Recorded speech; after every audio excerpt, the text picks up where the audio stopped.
दर्शकबिन हार्दिक स्वागत छ यहाँहरु सम्पूर्णलाई सपना अनलाइन टिभीमा। निकै नै महत्त्वपूर्ण रिपोर्टका साथ उपस्थित भइसकेका छौं। हाम्रो मेहनतको लागि एउटा सानो लाइक र च्यानललाई सब्स्क्राइब गरी साथै यो भिडियोलाई अन्तिमसम्म हेरी सम्पूर्ण नेपालीहरुमा पुर्याएर सक्दो सपोर्ट गर्नुहोला। राष्ट्रघाती एमसीसी पास गरेको भन्दै बानेश्वरमा सत्ता गठबन्धनकै कार्यकर्तासँग प्रहरीको झडप। अमेरिकी सहायता सम्झौता एमसीसी पास गर्ने निर्णय लिइसकेको अवस्थामा सत्ता गठबन्धनकै कार्यदलहरू सडकमा उत्रिएपछि झडप भएको हो। बानेश्वरको निषेधित क्षेत्रमा नेकपा माओवादी केन्द्र एकीकृत समाजवादी र प्रतिपक्षी राप्रपा समितिका कार्यकर्ता प्रदर्शनमा उत्रिएका छन्। झडप भएपछि प्रहरीले प्रदर्शनकारीमाथि अस्त्र ग्यास लाठी र पानीको फोहर हानेपछि तितर बितर बनाएको छ। एमसीसीमा प्रचण्ड माधवले युटर्न लिनुका यी 6 कारण रहेका छन्। 3 वर्षदेखि संसद सचिवालयमा थन्किएको अमेरिकी आर्थिक सहयोग परियोजना एमसीसी अन्तर्गत अनुमोदन भएको छ। बानेश्वर स्थित संसद भवन बाहिर एमसीसी पास नगर्न दबाब दिँदै जम्मा भएको भिडमाथि रबरको गोली अस्त्र ग्यास प्रहार भएका बेला 2 चरणमा बसेको प्रतिनिधि सभाको बैठकले आइतबार साँझ एमसीसी अनुमोदन गरेको छ। एमसीसी यथा अवस्थामा पारित गर्न नहुने संशोधन वा परिमार्जन गर्नुपर्ने पक्षमा रहेका माओवादी केन्द्रका अध्यक्ष पुष्पकमल दाहाल प्रचण्ड र नेकपा एकीकृत समाजवादीका अध्यक्ष माधव कुमार नेपाली अन्तिम समय युटर्न लिएपछि एमालेको विरोधका बावजुद एमसीसी अनुमोदन गर्न सम्भव भएको हो। लामो समयदेखि एमसीसी जस्ताको तस्तै अनुमोदनको विपक्षीमा रहेका प्रचण्ड एकाएक किन यसमा सहमत भए त? माओवादी केन्द्रका केही नेताहरू यस पछाडि 6 वटा कारण देख्छन्। 1 मा आफै संलग्न सम्झौता र 2064 भदौ 29 र 14 सेप्टेम्बर 2017 मा कांग्रेस र माओवादी केन्द्रको संयुक्त सरकारको अमेरिकासँग नेपालको विद्युत प्रसारण लाइन र अमेरिका सडक निर्माणका लागि $50 करोड अनुदान सम्झौता गरेको थियो। 2075 माघ 25 गते तत्कालीन केपी शर्मा ओली नेतृत्वको सरकारले मन्त्री परिषदबाट पारित गरेर एमसीसीलाई संसदमा टेबल गर्ने निर्णय गर्यो। त्यही मन्त्री परिषद बैठकको स्वीकृति लिएर अर्थमन्त्री युवराज खतिवडाले 2076 असार 30 गते अनुदान सहायता सम्झौता मिलेनियम च्यालेन्ज कन्फ्याक्ट संसद सचिवालयमा दर्ता गराएका थिए। 2066 असोज 12 गते 29 सेप्टेम्बर 2019 मा उनी अर्थमन्त्री खतिवडाले एमसीसी कार्यक्रम कार्यान्वयन सम्झौतामा हस्ताक्षर गरेका थिए। त्यसबेला नेकपाको सरकार थियो, अर्थात् माओवादी केन्द्र एमाले बीचको एकता भएर बनेको नेकपाले सरकार बनाएको थियो। प्रचण्ड सुरुको सम्झौता गर्दा पनि र नेकपा हुँदाको समयमा समेत संलग्न थिए। माधव कुमार नेपालको एमालेकै नेता थिए र त्यही कारण उनीहरू चाहेर पनि एमसीसीलाई खारेज गराउने अवस्थामा थिएनन्। त्यसो त प्रचण्डकै कारण एमसीसी पास हुन रोकिएको एमाले अध्यक्ष केपी ओलीले पटक पटक आरोप लगाएका थिए र लामो समय रोकिएको एमसीसी व्याख्यात्मक घोषणा गर्ने निर्णय गराउन उनी सफल भएका छन्। यद्यपि यसको कानून मान्यता नरहने विज्ञहरूले बताएका छन्। अहिलेको सत्ता गठबन्धनमा पनि प्रचण्डले नेतृत्व गरेको नेकपा माओवादी केन्द्र र माधव कुमार नेपाल नेतृत्वको पार्टी सरकारमा छ। 2 मा गठबन्धन सरकार ठिकाउन ओली नेतृत्वको सरकारले 2 पटक प्रतिनिधि सभा भङ्ग गरेपछि त्यसका विरुद्ध मोर्चा बनाउँदै कांग्रेस नेतृत्वमा गठबन्धन बनाउने मुख्य भूमिका प्रचण्डकै थियो। तर एमसीसी पास गर्न नहुने अडानमा प्रचण्ड माधव नेपाल उभिएपछि संगठन संकटमा पर्यो र कांग्रेसले गठबन्धनको विकल्पमा एमालेसँग मिल्ने गरी छलफल अगाडि बढायो, जसले गर्दा गठबन्धन जोगाउन पनि प्रचण्ड नेपाल युटर्न हुन बाध्य भएका थिए। केपी ओली त आँखा चिम्लेर पास गरिदिनेमा थिए, तर के शर्त सभामुख हटाउनु पर्ने, हामी 14 जना सांसदलाई फाल्नु पर्ने, महाभियोग फिर्ता लिनुपर्ने, हाम्रो पार्टीको दर्ता खारेज गर्नुपर्ने। नेकपा एकीकृत समाजवादीका अध्यक्ष माधव कुमार नेपालले एमसीसी अनुमोदन गर्न आफू तयार भएको बारे प्रतिक्रिया दिएका थिए। 3 मा अमेरिकासँगको सम्बन्ध विश्व शक्ति राष्ट्र अमेरिकासँग माओवादी केन्द्र र प्रचण्डको सम्बन्ध राम्रो छैन। यस्तो बेला एमसीसी विरुद्ध उभिएर नेपालको पुरानो मित्र राष्ट्रसँग सम्बन्ध थप बिगार्न नचाहेको ती माओवादी नेताले बताएका छन्। असहमतिको बावजुद एमसीसी अनुमोदनमा प्रचण्डले खेलेको भूमिका अमेरिकाको दृष्टिकोण बदलिने उनको भनाइ छ। 4 एकीकृत समाजवादी र सभामुख एमालेको कारबाही गरेका 14 सांसदको नामावली सभामुखले टाँसिदिएको भए एकीकृत समाजवादी गठन हुनै पाउने थिएन, किनभने उनीहरूको सांसद पद खारेज भइसकेको हुन्थ्यो। त्यही भएर एमाले भदौदेखि निरन्तर संसद अवरोध गरिरहेको छ। एमसीसीमा कांग्रेससँगको मोलमलाइमा एमालेले सभामुखको राजीनामा र एकीकृत समाजवादी नै खारेज गर्ने शर्त अघि सार्यो। अमेरिकी दबावका कारण कांग्रेस त्यो शर्त पनि मान्न तयार भएको हुनाले प्रचण्ड र नेपालले एमसीसीमा बीचको बाटो रोजेको ती नेताको दाबी छ।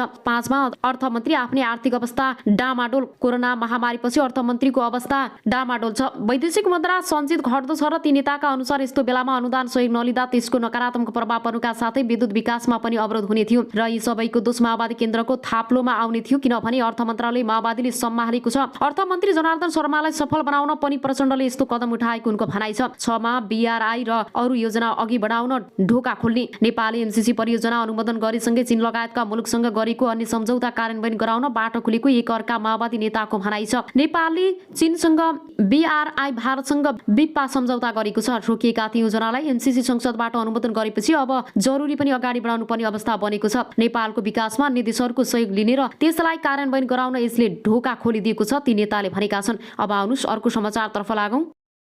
कुरा उसले नमानेपछि हामीले यो गेम खेल्न बाध्य भएर पललाई डुबाउने षड्यन्त्र बनाएका थियौँ। नाबालिकालाई घरबेटी लगाएर मार्न भन्यो भनिएको अडियो झुट हो, किनकि यो घरबेटी भगवान हुन्। अडियोमा आएको 1 करोडको बार्गेनिङ अडियोमा भएका साथीले गरेको हो। हामीले पललाई जुन ठाउँबाट आएको हो त्यही पठाउन पर्छ भनी हामीले भनेका हौँ। यो त सानो कुरा हो, ठुलो त अझै के भनेका थियौँ। हामी पनि सबै मिलेर पलको ठुलो प्रोजेक्ट विफल पार्नुमा हाम्रो ठुलो हात छ। हामीले पललाई मार्नसम्म योजना बनाएका थियौँ। पूरा जानकारीको लागि यो भिडियोलाई सक्दो शेयर गरिदिनु होला। यसैगरी गायिका नाबालिकाले प्रहरीमा दिएको जाहेरीमा उल्लेखित विवरण अनुसार अन्तिम पटक घटना भएको स्थान तनहु भएकाले उनी त्यही पुगेकी हुन्। यो जाहेरी नाबालिकाले गत माघ जिल्ला प्रहरी कार्यालय कास्कीमा दर्ता गर्न खोजेकी थिइन्, तर त्यसबेला प्रहरी घटनास्थल तनहु भएकाले त्यही जान भनेको थियो। त्यही बेलाको जाहेरीमा सामान्य संशोधन गरेर आज नाबालिकाले बुझाएकी हुन्। उक्त जाहेरीमा यस्तो छ, उल्लेख भएको विवरण हेर्नुहोस्। म जाहेरीवाला परिवर्तन जिल्ला 39 अन्तर्गत सानो कृषि पेसा व्यवसाय गरी श्रीमती छोरा छोरी सहित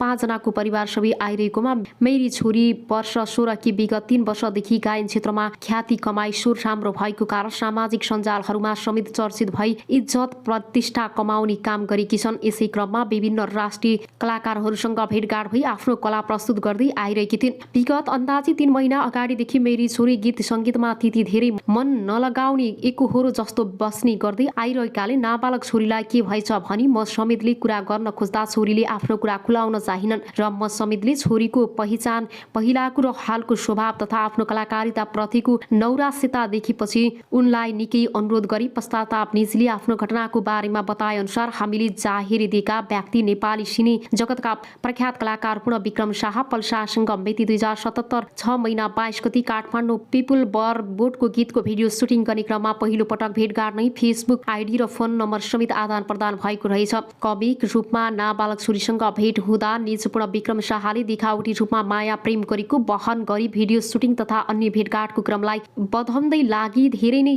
रेखदेख हेरचाह गरेको जस्तो गर्दै आएका रहेछन्। निजपल शाह र मेरी नाबालिका छोरीले संयुक्त रूपमा धेरै म्युजिक भिडियोमा सँगै मोडलको रूपमा काम गर्ने क्रममा पोखरा चितवन बागलुङ तनहु समेतका स्थानमा सुटिङ सकेर राति होटलहरूमा बास बस्ने क्रममा पटक पटक जबरजस्ती करणी गर्न खोजेकोमा छोरीले असहमति जनाएका कारण असफल हुन नसकेको रहेछ।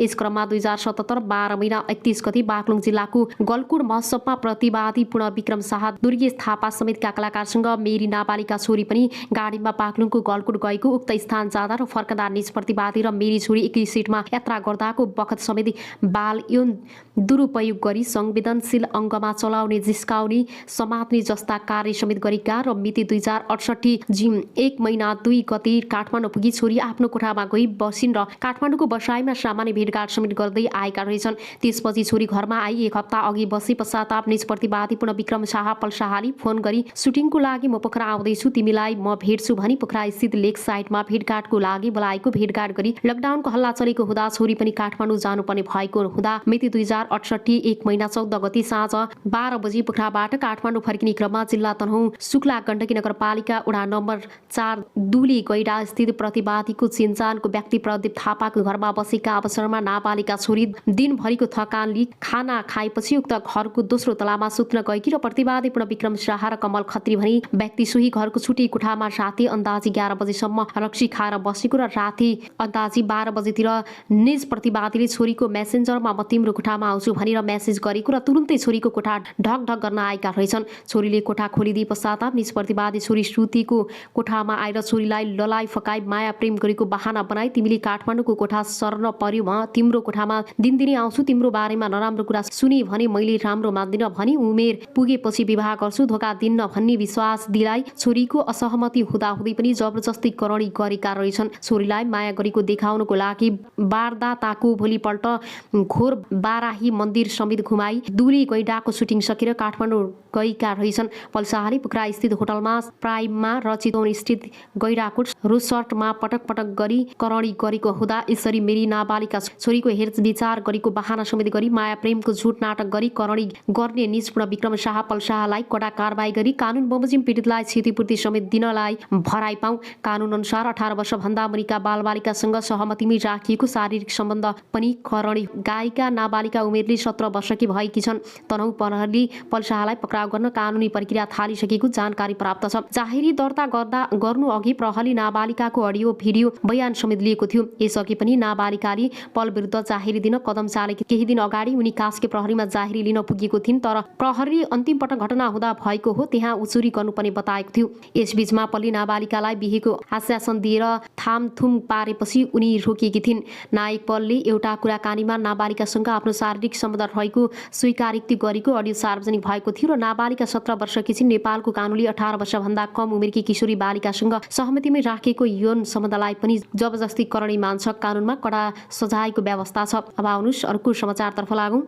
स्वीकार गरेका छन्। ती गायिका गर्भवती नभएका कारण आफूले सम्बन्धलाई स्वीकार गरेका छन् र ती गायिका गर्भवती नभएका कारण आफूले जिम्मा लिनु नपर्ने र आफ्नो अर्कै गर्लफ्रेन्ड रहेको अडियोमा पलको भनाइ सुन्न सकिन्छ। गायन क्षेत्रमा अघि बढिरहेकी आफूलाई प्रेमको नाटक रचेर पलले अन्याय गरेको भन्दै ती गायिका प्रहरी कार्यालयमा पुगेकी हुन्। यसअघि उनलाई पलले 2 वर्षदेखि बिहे गर्छु भन्दै आफ्नो प्रभावमा राखेका थिए। यही क्रममा एकजना ठुलो मिडियाका पत्रकारले उनलाई पलसँग भिडियो खिचाएर उनीहरू आपसमा मिलेका छन् भन्दै पललाई जोगाउन र गायिकालाई होस्टाइल गराउन युट्युबमा भिडियो अपलोड समेत गरेका थिए।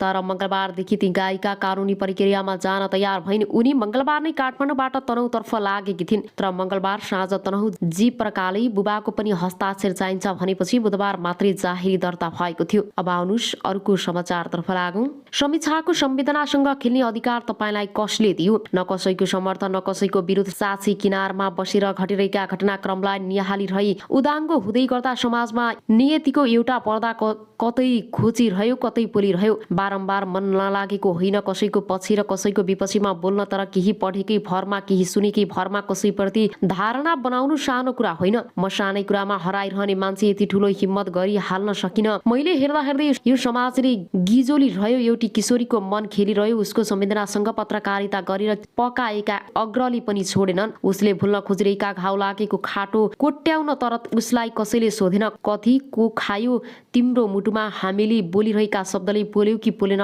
तिम्रो छातीमा हामीले गरिरहेका प्रश्नले आँच आयो कि आएन? तिम्रो स्वाभिमानतामा खास हामीलाई उसको संवेदना स्वाभिमान र मनसँग सरोकार नै थिएन, मात्रै सरोकार थियो उसले बोल्ने कन्टेन्टसँग। त्यसैले त कार्यक्रममा यो कि त्यो भनेर पटक पटक रोज्न बोल्न र सम्झन लगाइरह्यौँ। उसको मुटुमा खिल बनेर बसेको एउटा नाम म मेरो सङ्घर्षको कथा भन्न आएको, म मेरो सफलताको खुसी बाँड्न चाहन्छु भन्दा पनि फलानुसँगको सम्बन्ध के हो भनेर गरेका प्रश्न र उनको पीडा मिश्रित हाँसो बेचेर कति कमाए होलान् प्रश्नकर्ताले। उनीहरूले नै गरेका प्रश्न त्यही प्रश्नबाटै गिजो लिएर आएका उत्तरमा एउटी किशोरीको पीडा निचोरिएर आएको देखे कि देखेनन् होलान्। उनीहरूले मलाई हिजो आज समीक्षा अधिकारीको नाम पल्सासँग घाँसेर सार्वजनिक भइरहेका विभिन्न स्क्यान्डलले नराम्रोसँग बिथोलिरहेको छ। थुप्रै भिडियो अन्तर्वार्तामा बोल्दै गर्दा शब्दमा सफाई र अनुहारमा देखिने पीडाको रेखा राम्रोसँग पढेको छु। उसको मुहारमा सामाजिक सञ्जालमा हेर्छु उनको नाम जोडेर बनाएका टोल दिएका प्रतिक्रिया लगाएका लान्छास न्यायाधीश भनेर